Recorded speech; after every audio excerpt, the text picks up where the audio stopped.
"You'll hate what's underneath," the mail-order bride said, but when the mountain man saw it, he proposed anyway. The stagecoach rattles into a dusty frontier town. A scarred woman steps down, clutching her satchel as whispers rise from the crowd. A lonely mountain man takes her hand, but before vows are spoken, the church doors slam open. A rider storms in, waving papers that could strip him of his land and his future. By lamplight, she hides a terrible secret, believing she's cursed, him with ruin. By firelight, he swears she's his blessing, not his burden. But with railroad men circling gunsmoke in the air and the town divided, their new life hangs by a thread. Will scars, debts, and danger tear them apart before love can take root, or will faith and courage turn their cabin into a home no enemy can touch? Tell me in the comments where you're watching from right now, and if this story speaks to you. Make sure you hit subscribe so you don't miss the next one through the boarding house window. Robert watched the moon climb over Silver Cross's Main Street. The late September night had turned crisp, carrying the bite of coming winter. His calloused fingers traced the wooden table's grain as Lena's words echoed in his mind. "You'll hate what's underneath." The clock on the mantel ticked steadily. Most other boarders had retired, leaving only the crackle of the hearth fire and occasional creaks of the settling building. Robert's coffee had gone cold, forgotten as he pondered the day's events. The stagecoach's arrival played again in his thoughts. He'd stood among the townspeople, his best shirt buttoned tight at the collar. While dust swirled around the approaching coach, Mrs. Peterson from the Mercantile had nudged her friend, whispering behind her hand. Sheriff Taylor lounged against a hitching post, watching with mild interest. Even young Tommy, the stable boy, had paused in his work to stare. When Lena stepped down, Robert's heart had caught. Not because of her plain calico dress or the worn leather of her only satchel. He was a simple man himself. No, it was the way she'd held herself, straight-backed but trembling like an aspen leaf in autumn. Her eyes had darted across the crowd before finding his, carrying a weight of worry he recognized from his own mirror. "Mr. Mercer?" she'd asked softly, her voice barely carrying over the stamp of the stagecoach horses. He'd removed his hat and bowed slightly, conscious of every eye upon them. "Miss Whitlow, welcome to Silver Cross." Now, hours later, Robert pushed back from the table and moved to stand by the window. The town slept peaceful below, lamplight glowing in scattered windows.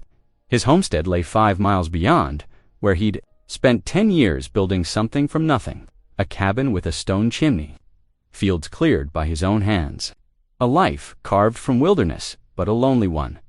Lena's warning sat heavy in his chest. "Fire scars," she'd said. Robert touched his own arm where an old bear's claws had left their mark. Every scar told a story. He'd learned that in the mountains, where each summit reached came with its price, in blood or sweat. Their supper had been quiet, broken only by the clink of forks and the murmur of other diners. Lena had eaten little, her fingers occasionally straying to her collar as if checking it stayed high and proper. When she'd finally spoken, her words had carried the weight of confession. "I should have told you in my letters," she'd whispered, eyes fixed on her plate, "about the fire, about how it left me. It wouldn't be right, starting with secrets." Robert had watched her hands twist in her lap. Honest words deserved honest silence while a man thought them through. He'd seen how the other boarders glanced their way, curious about the mountain man's mail-order bride, curious about why such a gentle-spoken woman would journey so far to marry a stranger. The memory of his own mother's words came back to him. The good Lord don't make mistakes in his timing.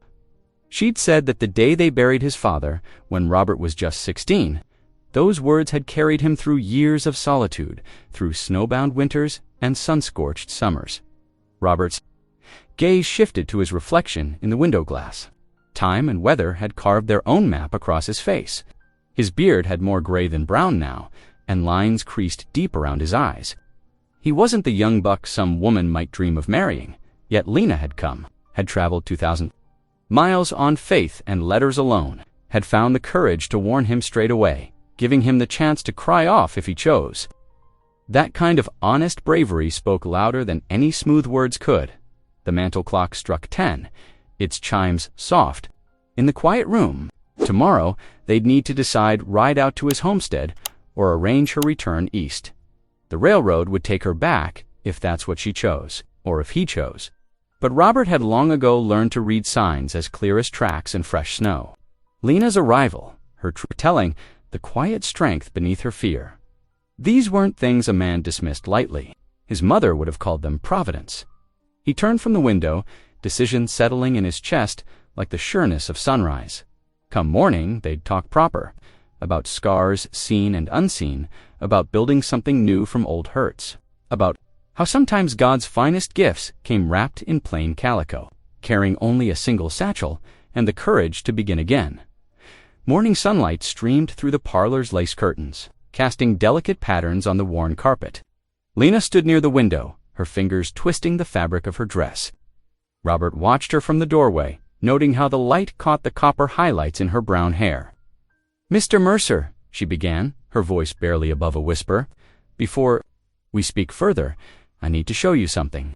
The parlor was empty, save for them, the other boarders having finished their breakfast and departed. A clock ticked steadily on the mantel, marking each moment of silence. With trembling fingers, Lena turned away and slowly loosened the top buttons of her high-necked dress. Robert started to protest, but she shook her head. "Please," she said, "I need you to see." She eased the fabric down just enough to reveal her left shoulder. The morning light showed what the fire had done years ago. Skin pulled tight and shiny, colored like sunset clouds. The scar reached from her shoulder blade toward her neck, telling its story of pain and survival. Robert stepped closer, his boots quiet on the carpet. Without hesitation, he reached out and gently touched the marked skin. Lena flinched, but didn't pull away.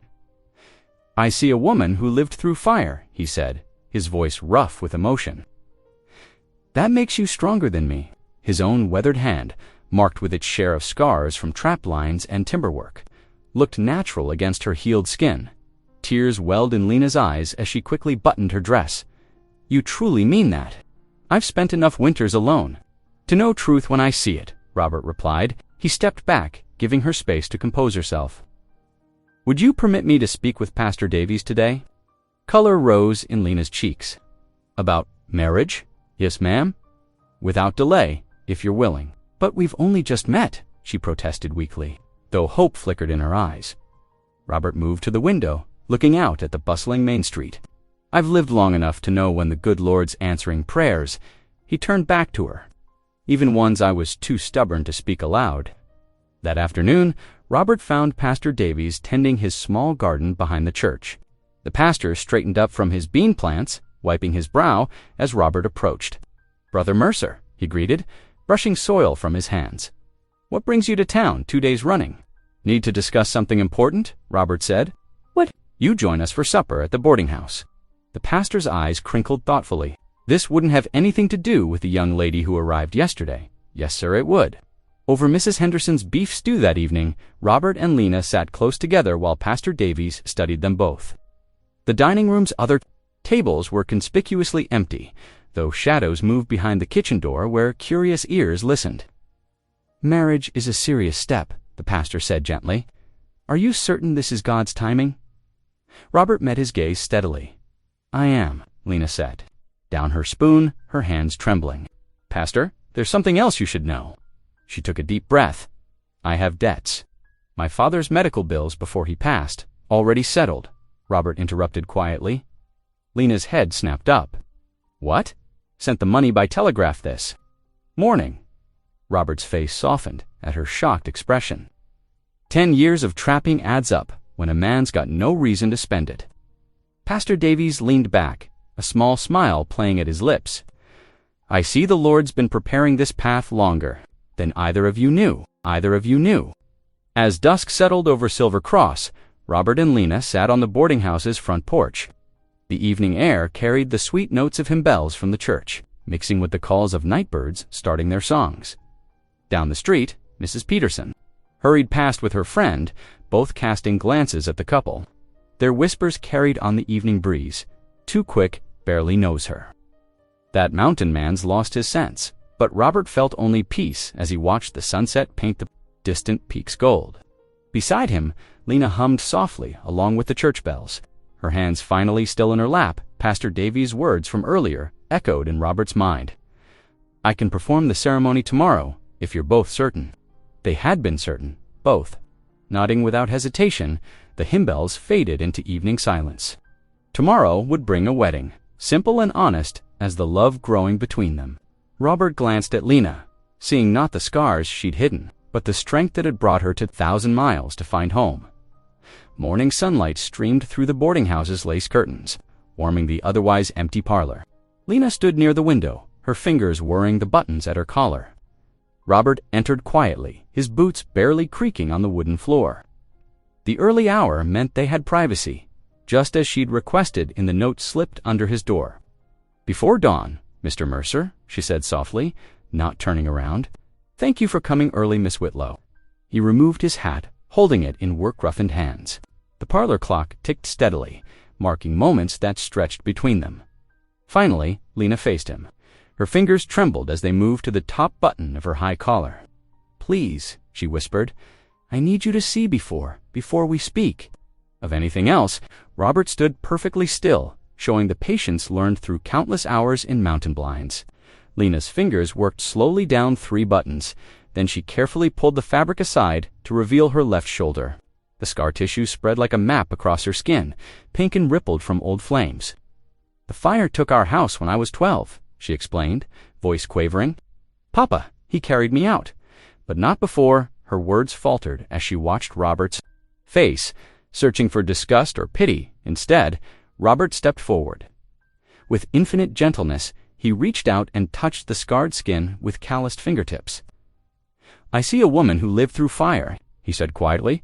"That makes you stronger than me." Tears welled in Lena's eyes as relief flooded her face. She quickly rebuttoned her collar, but her shoulders had lost their defensive hunch. "You truly don't mind." "The mountains taught me scars are just proof we survived." He offered a small smile. "Got plenty myself." Later that afternoon, Robert walked the short distance to the white-painted church. Pastor Williams was tending his small garden, but straightened when he saw Robert approach. Brother Mercer, the pastor, greeted him, brushing soil from his hands. "This is an unexpected pleasure." "Would you join us for supper at the boarding house?" Robert asked without preamble. "Miss Whitlow and me, we'd like to discuss getting married." Pastor's eyebrows rose slightly. "Already, you've only just met." "Sometimes the Lord makes his will clear right quick," Robert replied steadily. "I've spent 10 years alone with my thoughts. I know my mind." Pastor Williams studied him thoughtfully, then nodded. "I'll come 6 o'clock." Back at the boarding house, Lena's eyes widened when Robert told her about the invitation. "But my father's debts," she protested weakly. "I haven't told you everything, Robert," shook his head. "The Lord sent you here for a reason. I've been alone too long, and you've traveled too far for us to let fear stand in our way." That evening they sat around a corner table in the boarding house dining room. The pastor listened carefully as they explained their circumstances. Robert's years of solitude, Lena's journey west, their brief but meaningful conversations. "Marriage isn't to be entered into lightly," Pastor Williams cautioned, but his eyes were kind. "Are you certain this is God's path for you both?" Robert's hand found Lena's under the table. "I am." Lena's fingers tightened around his, "as am I." After supper, they moved to the boarding house's front porch. The evening air carried the sweet notes of hymn bells from the church, calling the faithful to evening services. Robert and Lena sat side by side on the wooden bench, not touching but close enough to feel each other's presence. Down the street, Mrs. Peterson and Mrs. Taylor stood gossiping, their glances clearly disapproving of such a hasty arrangement. But Robert felt only peace about his decision. He'd learned to trust his instincts in the mountains, where a wrong choice could mean death. This choice felt right in his bones. "Tomorrow, at 2 o'clock, Pastor Williams said from the doorway, having finished his discussion with the boarding house owner about arrangements. "If you're both still certain." "We are," Robert answered, and Lena nodded beside him. The pastor bid them good night, leaving them with the hymn bells and the deepening dusk. Stars were beginning to appear above the mountain. Peaks, the same stars that had guided Robert home countless times in the wilderness. Now they seemed to shine with promise instead of loneliness. Mrs. Henderson, the boarding house owner, lit the porch lamps, their gentle glow pushing back the gathering darkness. More townspeople passed by, heading to evening services, each stealing curious glances at the unlikely couple on the porch. But Robert and Lena sat quietly listening to the bells, each lost in private thoughts about the day to come. The morning dawned clear and bright over Silver Cross. Boarding House, his best coat brushed clean, waiting as Lena emerged with her small leather satchel. Her simple cream-colored dress caught the sunlight, making her appear to glow. "Let me carry that for you," Robert said softly, reaching for her bag. Their fingers brushed as she handed it over, and a faint blush colored her cheeks. Together, they walked the short distance to the white clapboard church.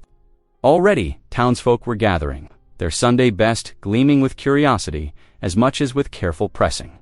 Mrs. Peterson nudged her friend as they passed, whispering behind a gloved hand. Inside, sunshine streamed through the clear glass windows. Painting patterns on the wooden pews, Pastor Davies stood ready at the altar, his Bible open before him. The small church filled quickly, not just with the usual faithful, but with those eager to witness the mountain man's marriage to his mail-order bride. The ceremony began simply enough. Sarah Miller, the schoolteacher, played Amazing Grace. On the organ, while the congregation sang, Lena's voice trembled slightly as she joined in. But Robert's steady baritone supported her through each verse, just as Pastor Davies opened his mouth to begin the vows. The church doors burst open with a bang. A man stumbled in, his clothes covered in trail dust, waving a stack of papers. Gasps rippled through the congregation as he strode down the aisle. "Stop this wedding," he shouted, his voice echoing off the wooden walls. "I represent the Western Pacific Railroad Company." He thrust the papers toward Pastor Davies. These documents show outstanding debts owed by the bride's late father. The railroad now owns those notes, and they're tied to any dowry or property she brings to marriage. Shock spread through the pews like wildfire. Mrs. Peterson's fan worked overtime as she whispered furiously to her neighbors. "Fraud," someone muttered from the back. "Shame," came another voice. Lena swayed slightly where she stood. Robert immediately placed a firm hand on her shoulder, steadying her. His voice cut through the growing murmurs, clear and strong. "Miss Whitlow is still my bride. Debts or not, the railroad has no claim here." The railroad man sneered. "We'll see about that. Those debts give us right to seize property and compensation, including that nice creekside homestead of yours, Mercer." Pastor Davies stepped between them, raising his hands. "Please, let's have calm in God's house. This is still a wedding ceremony, a ceremony built on lies," someone called out. Robert's hand tightened protectively on Lena's shoulder. "No lies here, just God's truth between us." He turned to Pastor Davies. "Continue with the vows, if you please." The pastor nodded slowly, though concern creased his brow. The railroad man took a seat in the front pew, his papers clutched like weapons in his fist. The congregation settled, but the air remained thick with tension as Robert and Lena exchanged their promises before God. Later that evening, in the boarding house kitchen, Robert sat with Lena over bowls of rabbit stew. She hadn't touched her food, her hands trembling as she gripped her spoon. "I should have told you everything," she whispered. "About Papa's investments? The loans he took? You told me what mattered," Robert replied gently. "The rest is just paper." He reached across the table and covered her hand with his. "We'll face it together." Outside the kitchen window, voices drifted up from the street. "Railroads getting mighty bold," someone said. "First they want right-of-way through the valley. Now they're claiming homesteads." "Poor Mercer," came another voice. "Trapped himself right proper with that damaged goods from back east." Robert stood, his chair scraping against the floor. Time we headed home, he held out his hand to Lena. Our home. The wagon waited outside, already loaded with Lena's satchel and wedding gifts from the Kinder townsfolk. Robert helped her up, onto the seat, ignoring the stares from people gathered on the boardwalk. As he climbed up beside her, Lena whispered, "Are you certain about this? About me?" Robert picked up the reins. More certain than ever. He clicked to the horses, and they moved forward into the gathering dusk, leaving the whispers and judgment behind. The road ahead led to his homestead, their homestead now, and whatever battles awaited them there. The wagon wheels creaked along the rutted track as Robert and Lena made their way toward his homestead. The morning sun climbed higher, casting long shadows across the valley floor. Lena held tight to the wooden seat, taking in the vastness of the Colorado wilderness stretching before them. "It's so different from back east," she said softly. watching a hawk circle overhead. Everything feels bigger somehow. Robert nodded, handling the reins with practiced ease. Takes some getting used to. But there's peace in all this space. He glanced at her, noting the worry that creased her brow. Something troubling you? Lena twisted her hands in her lap. I can't help thinking about that railroad man, about bringing such trouble to your door. Our door now, Robert corrected, gently. And trouble comes whether we invite it or not. Best we face it together. The wagon rocked over another bump, and Robert steadied Lena with a careful hand. As they climbed higher into the foothills, he began pointing out landmarks. That's Willow Creek down yonder, he said, gesturing to a silver ribbon of water. Good, fishing there, and see that small cabin off to the west. That's my line shack, for when winter storms catch me checking trap lines. He guided the horses around a bend. Those aspens mark the edge of my claim, our claim now. Good stand of trees for building. Lena took in each detail, trying to memorize this new world. The afternoon sun was sinking toward the mountains when they finally reached Robert's cabin. It stood alone against the backdrop of pine forest. Rough-hewn logs stacked neat but plain dot. Robert helped her down from the wagon, then carried her satchel inside. Lena followed, taking in the sparse interior. A stone fireplace dominated one wall, while bare shelves lined another. Dust coated every surface, and dried mud tracked across the plank floor. It ain't much, Robert said, suddenly sullen. Been living bachelor style too long, I reckon. Lena squared her shoulders. Where do you keep the broom? He showed her the basic cleaning supplies stored in a corner, then headed out to tend to the horses and livestock.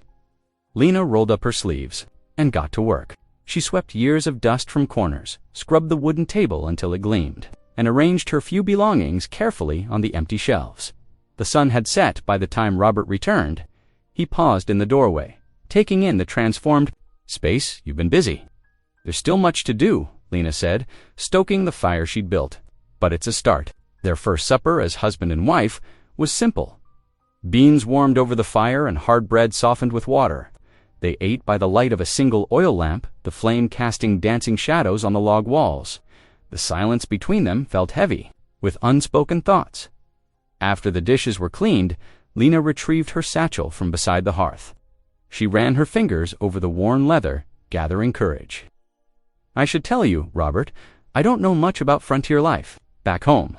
I never had to, she paused, searching for words. Never had to make do with so little, Robert offered quietly. Never had to be so brave, she corrected him. But I want to learn. Will you teach me? Robert's weather-worn face softened. Much obliged for asking, and much obliged for being willing to try. His voice was low with gratitude. We'll figure it out together. They prepared for bed with careful courtesy. Robert laid his bedroll near the fire, while Lena took the small bedroom with its narrow cot. But sleep proved elusive for both. Lena lay awake, listening to the mountain winds howl around the cabin's corners. The strange sounds, coyotes calling, branches creaking, made her pull the quilt tighter around her shoulders. In the main room, Robert stared into the dying embers. His silent prayers rose up with the smoke, for strength to protect this brave woman, for wisdom to face whatever the railroad might bring, for God's grace to build something lasting here in this wild place. The night stretched long before them, both full of uncertainty yet lined with determination to face whatever morning might bring. Dawn crept over the mountain peaks, bringing a biting chill to the cabin. Lena woke early, shivering as she kindled a fire in the hearth. She had watched her mother make flapjacks hundreds of times back east, but here, in this rustic kitchen, everything felt different. The cast iron skillet heated unevenly over the flames. Lena poured the first dollop of batter, watching it spread and bubble. The smell of scorching filled the air moments later. She quickly flipped the blackened disc with trembling hands. Oh, she exclaimed, a nervous laugh escaping her lips. This might take some practice. Robert appeared in the doorway, drawn by the commotion and burning smell. His eyes crinkled with amusement, but his voice remained gentle. Reckon the fires. A mite hot. Here, he showed her how to adjust the skillet's height above the flames. The second batch turned out better, though still far from perfect. They ate together at the rough wooden table, Robert politely working his way through even the blackened ones. "We've got work to do on the roof today," Robert said between bites. "Weather's turning soon. You can rest if you'd rather. I want to help," Lena insisted, straightening her shoulders. The autumn sun climbed higher as they worked. Robert showed Lena how to pass up wooden shingles while he repaired the worst leaks. Her arms ached, but she kept at it steadily. When they moved to clearing brush from around the cabin, Robert found himself glancing over in surprise at her determination. "You're stronger than you look," he commented, watching her drag a hefty branch to the pile. Lena paused to wipe sweat from her brow. "Papa always said, 'Idle hands make for heavy hearts.'" As afternoon shadows lengthened, movement caught Lena's eye near the woodpile. A small figure darted between the stacked logs. Setting down her branch, she approached carefully. There, crouched in the shadows, was a boy of perhaps 10 years. His clothes hung in tatters, and his thin face was smudged with dirt. He started like a wild creature about to bolt. "Hello there," Lena said softly, keeping her distance. "Are you hungry?" The boy's eyes darted between her and the cabin, where savory smells of cornbread wafted from the open door. He gave a slight nod. "I'm Lena. What's your name?" "Eli," he whispered hoarsely. "Well, Eli, would you like to come inside? The cornbread's just about ready." Robert appeared in the doorway, his expression guarded as he took in the ragged child. Eli tensed, but Lena held out her hand encouragingly. "It's all right," she assured them both, inside the cabin's warmth. Eli perched nervously on a chair, while Lena cut thick slices of cornbread. His dirty hands trembled as he accepted a piece. "Where's your family, boy?" Robert asked, not unkindly. Eli stared at his plate. "Ain't got none. Not anymore." Fever took Ma and Pa to Winter's back. He spoke matter-of-factly, but pain flickered in his young eyes. "Been doing odd jobs in town, hauling water, mucking stables, whatever forecastle'll pay for." Lena's heart clenched. She remembered the whispers she'd heard in town yesterday.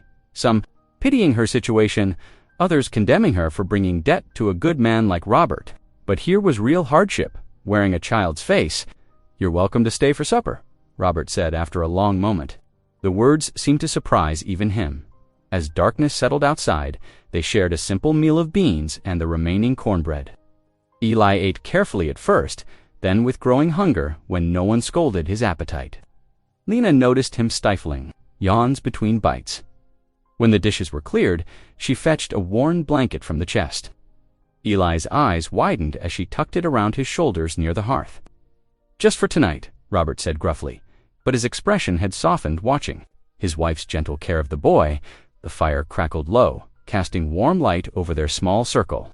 Looking around at Robert's weathered face and Eli's tired one, Lena felt the cabin's loneliness fade just a little. Perhaps God had plans bigger than any of them knew. The mountain mornings settled into a rhythm at the Mercer homestead. Eli proved an eager helper, his small hands finding useful work everywhere. He hauled water from the creek, the bucket swaying as he carefully balanced each load. In the barn, he scattered feed for the chickens and helped Robert tend to the horses. His earlier wariness fading day by day, Lena watched from the cabin door one morning as Eli stacked kindling with determined concentration. "That boy's got grit," Robert commented, coming up beside her. She nodded, then hurried inside to fetch something. "Eli," she called softly. "Come here a moment." The boy approached, wiping his hands on his patched trousers. Lena spread some paper, scraps on the rough kitchen table, along with a stub of pencil. "Would you like to learn your letters?" she asked. Eli's eyes widened. He glanced uncertainly at Robert, who had followed them inside. The mountain man gave a slight nod. "Yes'm," Eli whispered. "I'd like that very much." Each day after chores, Lena spent time teaching him. His finger traced the shapes carefully as she showed him how to write his name. Robert often paused in his work to watch through the window, his expression softening at the sight. But in town, shadows gathered. The railroad agent, a sharp-faced man named Harrison, had been spreading whispers that poisoned the well of community trust. By Sunday, the tension had built to a breaking point. The little church bell rang clear across Silver Cross as townspeople filed in for service. Robert helped Lena down from the wagon, while Eli hung back shyly. Inside, the usual greetings died. Away as they entered, women who had welcomed Lena days ago now turned their backs. Men who had traded with Robert for years suddenly found the floorboards fascinating. "Did you hear?" One woman whispered too loudly, "Married her knowing about the debts, trying to cheat honest folks." The pastor's voice cut through the murmurs. As he began the service, his sermon that day centered on Matthew's words about honoring vows. Though he never looked directly at Robert and Lena, his meaning was clear as crystal. "What God has joined together," he intoned, "let no man put asunder, not for profit, nor pride, nor false judgment." After the final hymn, Robert helped Lena into the wagon, but a sharp voice stopped him before he could climb up himself. "Mercer?" The railroad agent Harrison stood in the street, legs planted wide. "Time to talk sense about that creek of yours." Robert turned slowly. "Already said my piece on that. Come now." Harrison's smile didn't reach his eyes. "Surely you see reason. That land's worth nothing with those debts hanging over it. Sell now, save yourself the trouble. That creek waters my stock." Robert's voice was dangerously quiet.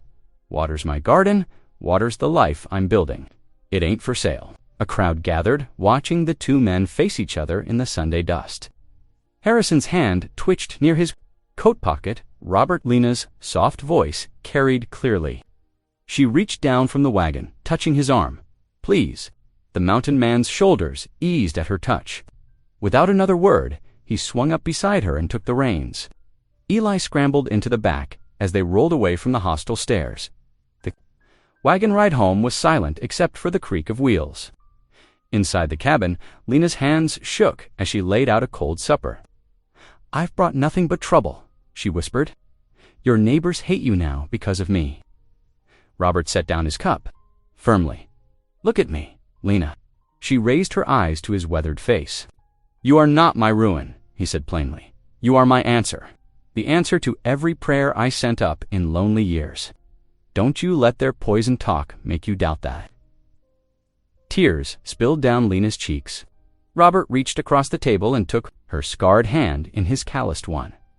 As evening settled around the cabin, Lena lit the lamp and began to sing softly. The old hymn rose sweet and clear in the gathering dark. "Amazing grace, how sweet the sound that saved a wretch like me." Robert's deep voice joined in, and then, barely audible at first, Eli's young tenor added a third thread to the harmony. The boy sat closer to them than usual, his face glowing in the lamplight as the music bound them together. A family forged in fire and faith. Golden aspen leaves drifted on the breeze as autumn settled deep in Silver Cross Valley. Morning frost painted the grass silver, and wood smoke curled from the Mercer cabin's chimney. Inside, the little home had transformed. Dried herbs hung from rafters, preserves lined shelves, and quilts added warmth to one's bare walls. Robert spent dawn hours tracking deer through frosted woods, returning with venison for Lena to salt and store. She worked steadily at the task, her hands sure despite the scars. Eli darted between them like a helpful shadow, arms full of kindling or water. Buckets. "Winter's coming," Robert announced one evening, settling into his chair by the fire. "But we'll be ready," Lena nodded, stirring the stew pot. The cabin smelled of sage and comfort. "The root cellar's nearly full," she said, "and I've put up enough preserves to last months." Robert cleared his throat. Speaking of preserves, he reached behind his chair and brought out a wrapped package. "Got something for you in town today? Traded some prime pelts for it." Lena wiped her hands on her apron, taking the bundle with trembling fingers. Inside lay yards of deep blue calico, soft as clouds. Her eyes filled with tears. "It's beautiful," she whispered. "But when would I wear such finery?" "Tomorrow night," Robert said. "The Hendersons are hosting a barn gathering. Whole Valley's invited." He paused. "Thought we might go." Lena's hand flew to her scarred shoulder. "I don't know, Robert. People will stare. Let them," he said gently. "You're my wife. I'm proud to have you on my arm." Eli looked up from his reading primer. "I bet you'll look real pretty, ma'am, Lena." Her heart melted at the boy's earnest face. "Well," she smiled, "I reckon I could try." The next evening, Robert hitched the wagon, while Lena dressed. When she emerged, the blue calico complemented her eyes perfectly. She'd styled her hair loose, letting it partially cover her shoulder. "You're a sight to behold," Robert breathed. The Henderson barn glowed with lantern light. Fiddle music spilling into the autumn night, wagons lined the yard, and the smell of food and coffee filled the air. Lena gripped Robert's arm tight as they approached. Inside, conversation dimmed briefly as folks noticed them. Then Mrs. Henderson hurried over, wiping her hands on her apron. "Lena, we're so glad you came. Would you help me with the pies?" Relief flooded through Lena as she followed, the older woman. Soon she was arranging desserts, chatting with other wives about preserving techniques and winter preparations. No one mentioned her scar. The fiddler struck up a lively tune. Robert appeared at her elbow, offering his hand. "May I have this dance, Mrs. Mercer?" Lena hesitated only a moment before taking it. They joined the other couples on the cleared barn floor, Robert leading her through the steps. Her dress swirled around her ankles, and suddenly she was laughing, free and light as a girl again. "Listen to that sound," Robert murmured as they turned. "Been years since I heard you laugh like that. Been years since I felt like laughing," she admitted. Eli watched from the hay bales, clapping along with the music. Other children had gathered around him, sharing cookies and stories. He looked truly happy for the first time since they'd found him. As the evening wore on, more neighbors approached with cautious welcomes. The pastor's wife brought fresh bread. A gruff rancher praised Robert's hunting skills. Young mothers asked Lena about her preserves. Later, as they rode home under a blanket of stars, Lena leaned against Robert's shoulder. "Thank you," she whispered, "for the dress, for tonight, for everything." "No, Lena," he replied softly. "Thank you for bringing life back to my home. Was just surviving before. Now I'm living again." In the wagon bed behind them, Eli had curled up in a nest of quilts, sound asleep. His small face was peaceful, trusting. The sight warmed Lena's heart. Back at the cabin, Robert carried the sleeping boy inside while Lena lit the lamp. The familiar walls welcomed them, no longer lonely. As she hung her new dress carefully away, Lena touched the soft fabric and smiled. Her scars didn't feel quite so heavy anymore. The night settled around their little home like a blessing. Through the window, autumn stars winked down on the three souls, finally finding their place together. Dawn broke cold and clear over Silver Cross Valley. Robert stood at the cabin door, breathing in the crisp mountain air. When he spotted dark smoke billowing above the trees, his heart lurched. "Fire," he shouted, already running. The hay, the sweetgrass haystack they had carefully built for winter feed, was ablaze, flames licking hungrily at the dry stalks. Through the smoke, Robert caught glimpses of riders disappearing into the tree-line railroad men he knew in his gut. "Eli," he called, "fetch buckets." The boy darted from the cabin, face pale but determined. Together they formed a desperate line from the creek, passing sloshing buckets back and forth. Lena joined them, her skirts tied up, fighting alongside them against the hungry flames. "It's spreading," Eli cried, coughing in the thick smoke. Robert's arms ached as he threw bucket after bucket, but the fire only seemed to grow. The hay they'd spent weeks cutting and stacking was disappearing before their eyes. Winter fodder, gone in a matter of minutes. Then Eli stumbled, too close to the burning stack. The boy's foot caught on a root, sending him sprawling toward the flames. Lena's scream pierced the air. She lunged forward, grabbing his collar and yanking him backward with strength born of terror. They tumbled together onto the dirt. As sparks showered around them, "Are you hurt?" Lena's hands frantically checked him over, her voice shaking. The boy shook his head, trembling but unhurt. Robert helped them both up, his face dark with fury as he surveyed the destruction. The haystack was now just a smoldering ruin, the barnyard blackened and reeking of smoke. "I'll kill them," he growled, hands clenched into fists. "Sneaking cowards, burning a man's winter feed." Robert, "No, Lena," grabbed his arm. "Please, violence will only make it worse." "Worse," he spat. "They mean to starve us out, Lena, to drive us from our land." But Lena's gentle pressure on his arm gradually slowed his rage. As evening fell, they gathered in the cabin, exhausted and smoke-stained. Eli fell asleep quickly, curled in his corner. While Robert sat heavily in his chair, head in his hands, Lena moved quietly around the cabin, setting out cold biscuits and water, but her mind was churning. This was her fault. Her father's debts had brought the railroad's wrath down on Robert's peaceful homestead. Now their winter preparations were ash, and Eli had nearly been hurt. How long before the railroad men tried something worse? Robert finally succumbed to exhaustion, his breathing deep and even. Lena watched him sleep, her heart aching. This good man had taken her in, scars and debts and all. He had given her a home, acceptance, even love, and how had she repaid him? By bringing destruction to his door, in the dim lamplight, she took out paper and pencil with trembling hands. Tears splashed onto the page as she wrote, "Dearest Robert, you gave me a home when I had nothing. You saw past my scars to who I truly was. But I cannot stay and watch the railroad destroy everything you've built. My father's debts are my burden, to bear, not yours. Please take care of Eli. He needs you more than he needs me. Know that leaving you both breaks my heart, but I do this to protect you. God bless and keep you always." Lena, she folded the note carefully, tucking it beneath Robert's worn Bible, where he would find it in the morning. Then she began to pack her small satchel. Each item a reminder of the brief happiness she'd found here.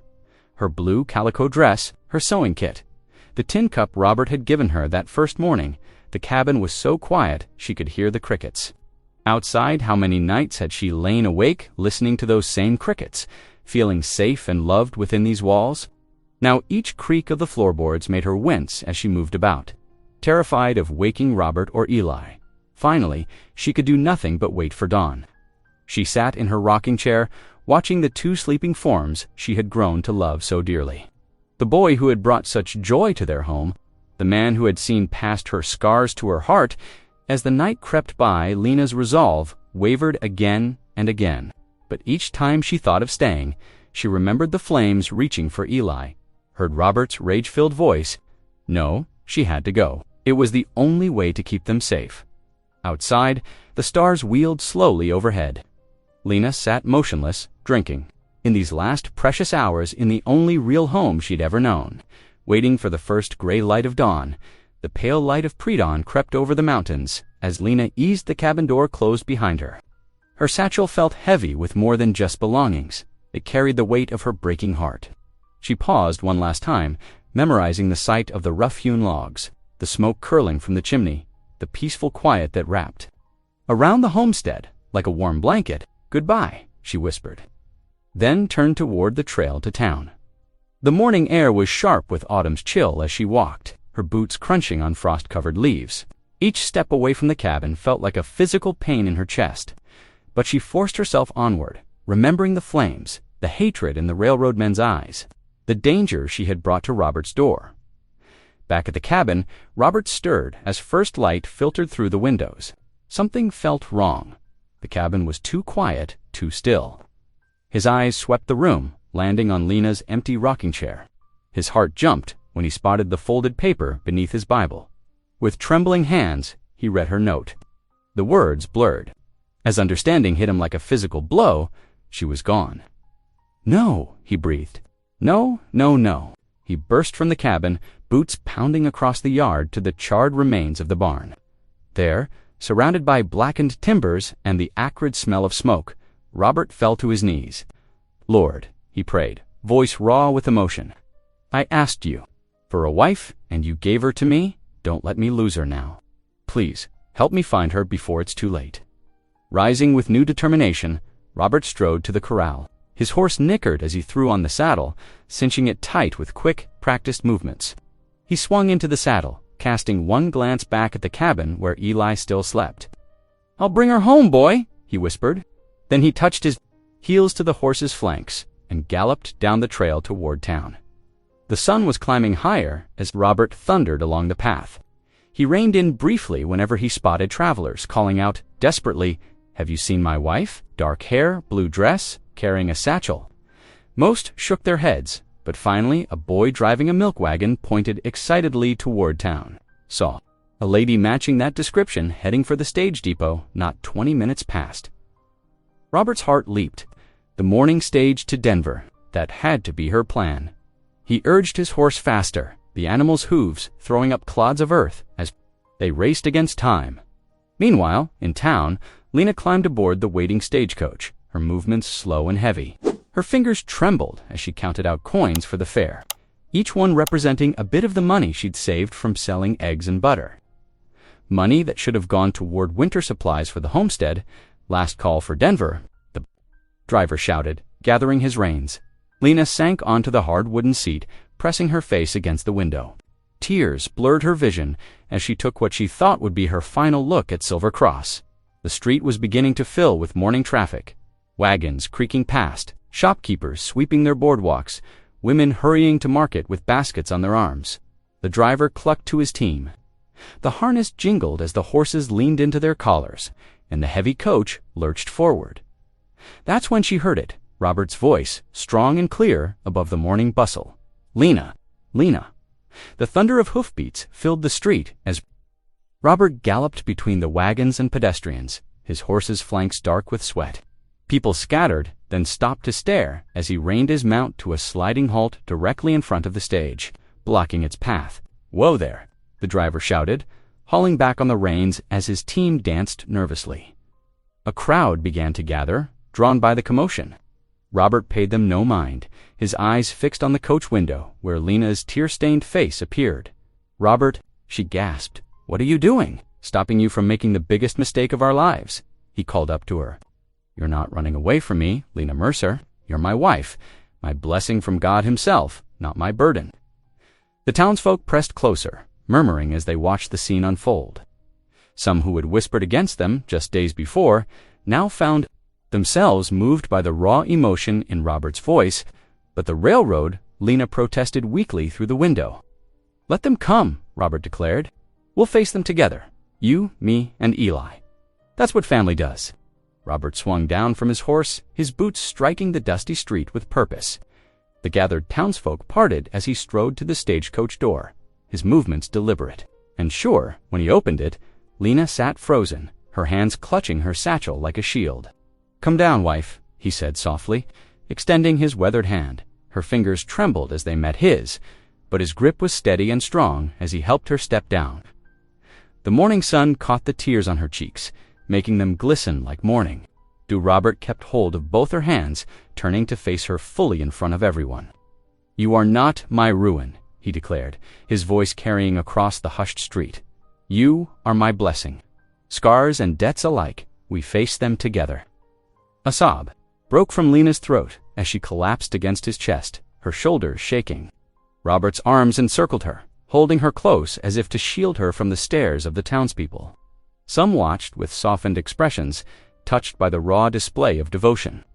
Others maintained their distance, doubt still etched in their features. The pastor stood on the boardwalk, his Bible clutched to his chest, nodding slowly in approval. Beside him, Henry, the Ute Scout, observed the scene with quiet wisdom in his dark eyes.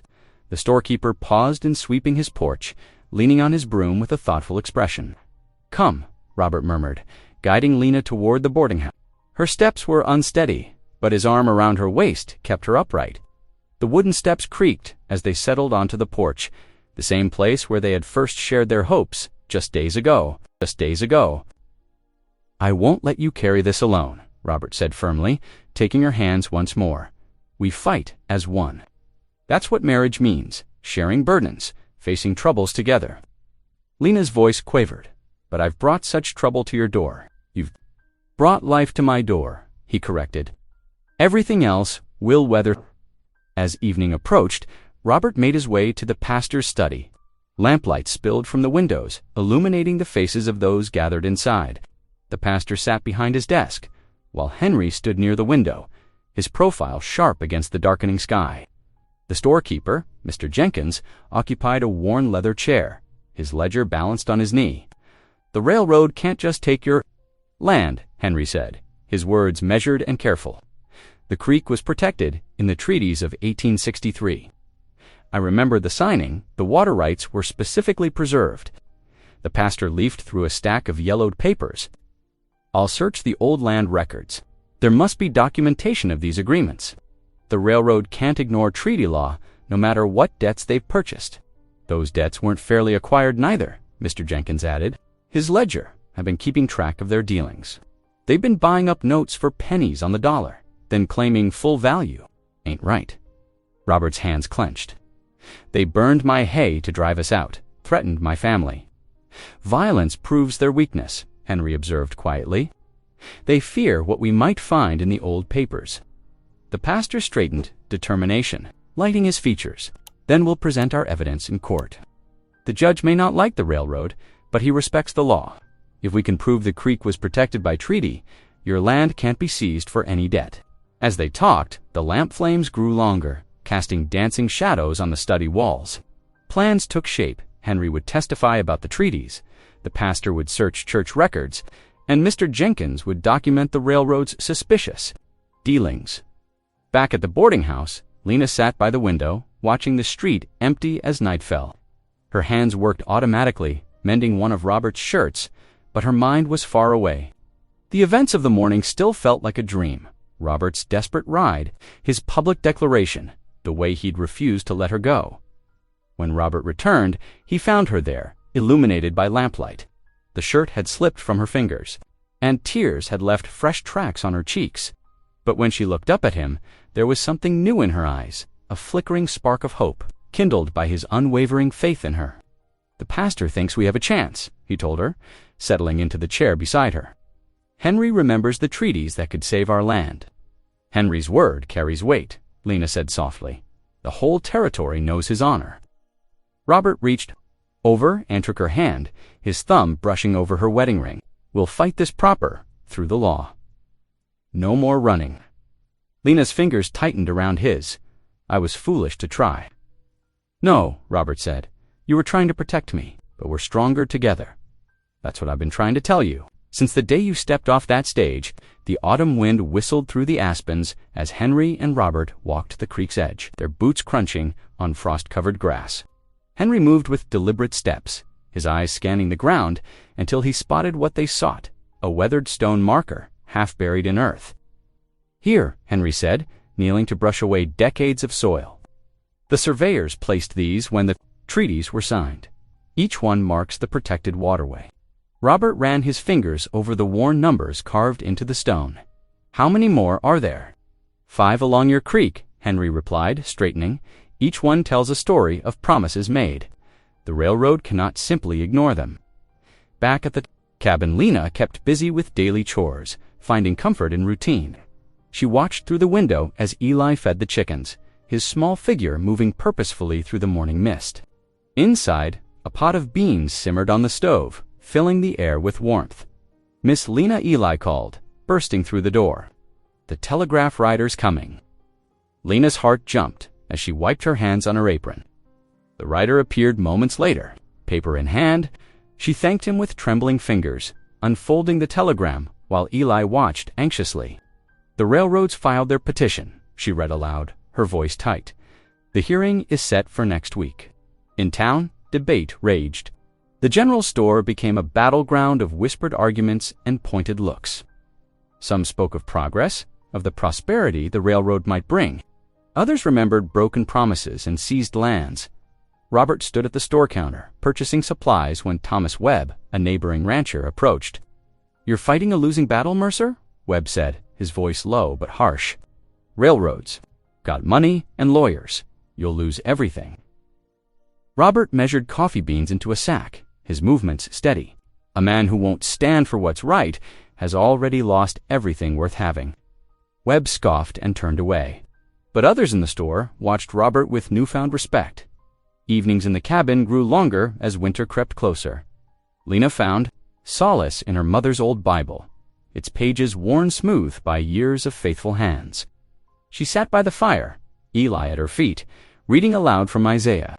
"Fear not, for I am with thee," she read, her voice steady despite her racing heart. "Be not dismayed, for I am thy God."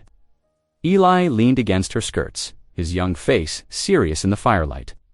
"Do you reckon God's really watching over us, Miss Lena?" "I do," she answered, running a gentle hand over his hair. "Even when things seem darkest." The day before the hearing dawned gray and cold. Robert chopped extra wood while Lena prepared travel bread for their journey to the courthouse. The morning quiet shattered when the pastor's wagon thundered into the yard, wheels spraying mud. "Robert, Lena," he shouted, waving papers as he jumped down. His face was flushed with excitement as he burst through the cabin door. "What is it?" Robert asked, moving to steady the breathless man. "I found it." The pastor spread papers across the table, pointing to faded ink. It was misfiled in the church records, a land grant from 1863. "It confirms the creek's protected status and your water rights." Lena pressed her hands to her mouth, tears springing to her eyes. Eli danced around them, caught up in the excitement, though not fully understanding. "The Lord provides," the pastor said, clasping Robert's shoulder. "This won't guarantee victory, but it's powerful evidence." That evening, after Eli was asleep and the pastor gone, Robert and Lena sat on the cabin steps. The stars spread like diamonds across the velvet sky, and the creek murmured its endless song. Robert's rough hand enveloped Lena's smaller one, their fingers intertwined. "Whatever comes tomorrow," he whispered, "we face it together." Lena squeezed his hand, her voice soft but sure. "Lord, we trust in your timing. Guide us through this valley." The night wind carried their whispered prayers up toward the stars. While inside the cabin, the fire crackled low and Eli slept peacefully, wrapped in Lena's quilts. Tomorrow would bring its challenges, but for now, they had this moment of peace, their hearts united in hope and trust. Frost painted the courthouse windows as townspeople filed into the cramped town hall. The wooden benches creaked under the weight of farmers, merchants, and railroad men in their fine suits. Lena sat rigidly beside Robert, her fingers twisting the worn fabric of her shawl. Eli wedged himself between them, his small face solemn. Harrison, silver-haired and stern-faced, called the hearing to order with 3 sharp raps of his gavel. The sound echoed through the hushed room like thunder. The railroad's lawyer, Mr. Phillips, rose first. His polished boots clicked against the floorboards as he paced before the judge's bench. "Your Honor, this case is simple. Miss Whit Father borrowed heavily from our investors. Those debts transferred to her, and by extension, to Mr. Mercer through marriage. The Creekside property represents fair compensation." Whispers rustled through the crowd. Robert squeezed Lena's hand as Phillips continued, painting a picture of progress, steel rails stretching across the territory, bringing prosperity to all. "We cannot let sentiment obstruct advancement. Your Honor." When Robert's turn came, he stood slowly, his weathered face calm. "Your Honor, I've worked that land for 15 years, built every fence post, dug every irrigation ditch with these hands." He held them up, calloused and strong. "That creek water's not just my stock, but my neighbor's too. It's not just property, it's home." The railroad men scoffed, but several farmers nodded.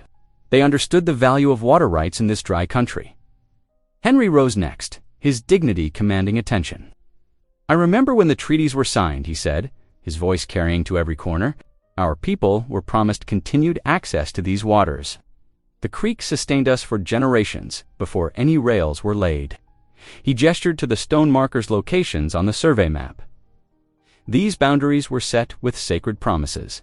They cannot be erased by paper debts. The pastor stepped forward then, clutching the yellowed land grant. "Your Honor, this document from 1863 confirms Robert Mercer's water rights. It predates any railroad claims and specifically protects the creek from development." He handed the papers to the judge with trembling hands. Judge Harrison adjusted his spectacles, studying the grant with careful attention. The afternoon sun slanted through the windows as he read, casting long shadows across the packed benches. Minutes stretched like hours. Lena held her breath, watching the judge's face for any sign. Eli gripped her skirts while Robert sat straight-backed, patient as mountain stone. Finally, Judge Harrison set down the papers. He surveyed the room, his gaze touching each face before he spoke. The law must respect both progress and precedent. These documents and testimonies clearly establish Mr. Mercer's prior claim. The railroad's petition is denied. The homestead and creek rights remain with the Mercers. The gavel cracked like lightning. For a heartbeat, silence held. Then cheers erupted from half the hall. Farmers, townspeople, and neighbors who had stood with Robert. The other half, railroad men and their supporters, scowled darkly. Phillips gathered his papers with sharp movements, leading his clients toward the door. "The Lord provides," the pastor whispered, clasping Robert's shoulder. Robert turned to Lena, his eyes bright. "Thank you for staying," he murmured, "for fighting beside me." Tears spilled down her cheeks as she smiled. Together, she whispered back. Always together. Eli bounced between them, grinning. We won. We really won. The autumn evening painted the sky gold as they rode home. Already, wagon wheels rattled behind them, neighbors bringing food and fellowship to celebrate. Sarah Miller carried her famous apple pie. The Johnsons brought fresh bread and preserves. Even Thomas Webb, who had predicted their defeat, arrived with a haunch of venison. The cabin glowed with lamplight and laughter. Women crowded Lena's kitchen, serving up beans and cornbread. Men gathered around the woodpile, sharing pipes and stories. Children chased each other in the yard, their shouts carrying on the wind. Henry sat by the fire, sharing tales of the creek's history with young and old alike. The pastor led them in a prayer of thanksgiving. Robert watched it all from his doorway, marvel in his eyes at how his lonely homestead had transformed into this warm gathering of community. Lena touched his arm gently. This is what I dreamed of, she said softly. Not just a house, but a home filled with friends and family. Robert covered her hand with his. You made it so, he replied. You and your brave heart. The creek murmured its endless song beyond. The cabin, its waters flowing free and clear in the deepening dusk. The land was secured, the home defended, and around them, at last. The community had rallied to embrace them as their own. Winter swept into Silver Cross Valley like a white blanket, unfurling. Fat snowflakes drifted down as Robert and Eli stacked cordwood against the cabin's north wall. Inside, Lena hung dried herbs from the rafters and checked their storage of salt pork and preserves. The widow Jensen brought over a thick quilt, patched with bright colors, for the boys' bed, she said warmly, no trace of her former suspicion. The Millers arrived with a barrel of apples, and even the shopkeeper's wife stopped by with fresh-baked bread. At Sunday service, the little church glowed. With lamplight, the pastor's voice rang clear. Let us learn from Robert and Lena Mercer, whose faith and courage remind us that God's love binds all wounds.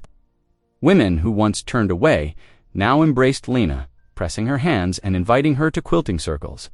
Eli stood straighter in his new wool coat, chest swelling as Robert's hands settled on his shoulder.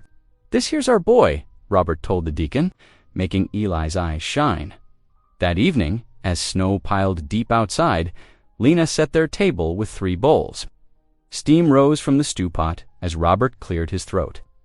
Eli, he said softly, how would you feel about staying with us, being our son proper? Tears spilled down the boy's cheeks as he nodded, unable to speak. Lena wrapped her arms around him, and Robert's weathered hand covered both of theirs. Their laughter warmed the cabin walls.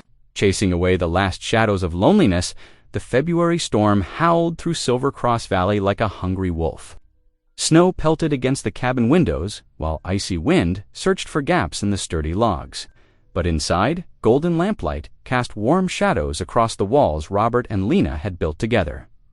Robert sat at the rough-hewn table, the steady scrape of his whetstone against steel mixing with the crackle of the hearth fire. His tools needed tending, the saw, the axe, the hunting knife that had served him through lonely years before Lena came. Near the flames, Lena's needle flashed as she mended one of Eli's shirts. The firelight caught the scars on her shoulder, but they no longer brought shame. Her fingers moved steady and sure, pausing only to smile at Eli, who lay sprawled on his belly with the Bible Robert had given him. For Christmas, the boy's tongue poked out slightly as he sounded out the words, his finger tracing each line. How far he'd come from that scrawny child they'd found by the woodpile, Robert thought with pride. After their simple supper of beans and cornbread, they joined hands around the table. Robert's voice was rough with emotion as he prayed. Lord, we thank you for your protection through storm and trial, for our land preserved, for this home you've blessed, and most of all, for bringing us together when we least expected it. He squeezed Lena's scarred hand gently, his voice softening. When you feared I'd hate what's underneath, you didn't know God made me love you all the more for it. Tears sparkled in Lena's eyes as she smiled, and Eli pressed closer to her side. Outside, their cabin glowed like a beacon against the darkness, a testament to faith, family, and the strength found in healing together. If you believe stories can heal, lift, and connect us, this channel is for you. Thanks for being here. Hit subscribe, and I'll meet you again tomorrow with something real.